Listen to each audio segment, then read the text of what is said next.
l'internationalisation de l'enseignement supérieur, le financement universitaire, la gouvernance du curriculum et des services de scolarité, etc. Je souhaite vivement une participation active de votre part dans les discussions.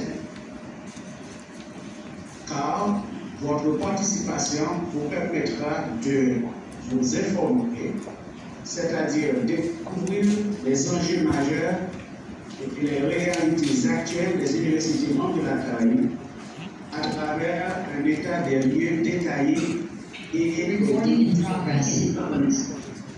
réfléchir, c'est-à-dire assister. Vos contributions seront précieuses pour élaborer des recommandations concrètes visant à améliorer la gouvernance des universités et à les rendre plus performantes et plus résilientes dans un contexte de développement durable, de transformation numérique, de diversité linguistique, culturelle et socio-économique. L'AUF, à travers sa direction régionale Caraïbes, est particulièrement fière de pouvoir soutenir cette initiative. L'engagement engagé depuis de nombreuses années dans le développement de l'enseignement supérieur et de la recherche en langue française est convaincu que la coopération universitaire est un levier essentiel pour les progrès de nos sociétés. La direction est aussi persuadée que cet atelier sera l'occasion de renforcer les liens entre ces institutions et de mettre en commun nos expertises afin de relever les défis communs auxquels nous sommes confrontés. L'ex-président de l'université et celui du président de la C2R. La gouvernance universitaire se conçoit à deux niveaux. À l'échelon d'une université, à l'échelon d'un groupe d'universités d'un même pays ou de plusieurs pays. Dans les deux cas, la conférence régionale des recteurs peut jouer un rôle important en aidant à réaliser certains projets dans des séminaires, comme c'est le cas d'aujourd'hui. La gouvernance d'une université ne peut se résumer au fonctionnement d'une équipe dirigeante. Trop souvent, elle est assimilée à l'équipe du recteur et de lui-même. Venu aujourd'hui de cet atelier de réflexion sur la gouvernance universitaire dans la Caraïbe, organisé conjointement par la conférence régionale des recteurs et présidents d'universités de la Caraïbe, la CDZR,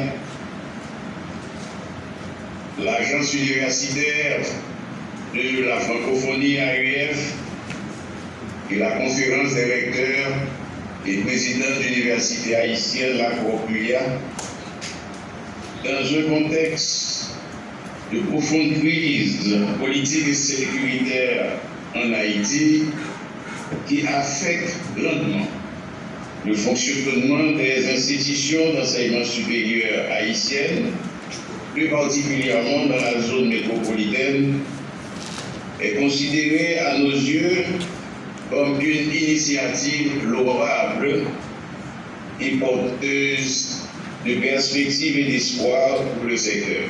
Privilège de prendre la parole devant un parterre select d'invités pour initier les débats sur un sujet d'importance capitale, la gouvernance universitaire dans la Caraïbe et en Haïti en particulier. Au départ, je voudrais réaffirmer l'engagement du ministère de l'Éducation nationale et de la formation professionnelle, que j'ai l'honneur de piloter en ces moments de crise nationale, envers la gouvernance universitaire dans la Caraïbe et en Haïti. Le ministère de l'Éducation nationale, en tant qu'organe de tutelle de l'enseignement supérieur, a pour mission de réguler, d'accompagner et de contrôler ce sous-système crucial pour le devenir tant de la Caraïbe que d'Haïti. Cette mission de gouvernance universitaire n'est pas simplement une question administrative, comme l'a souligné Dr. Charles, mais c'est aussi une question académique, pédagogique et même sociale. Elle représente la pierre angulaire de notre capacité de former des citoyens et citoyennes compétents, capables, engagés et prêts à contribuer à la relève d'Haïti et au développement de la Caraïbe. En œuvrant pour une gouvernance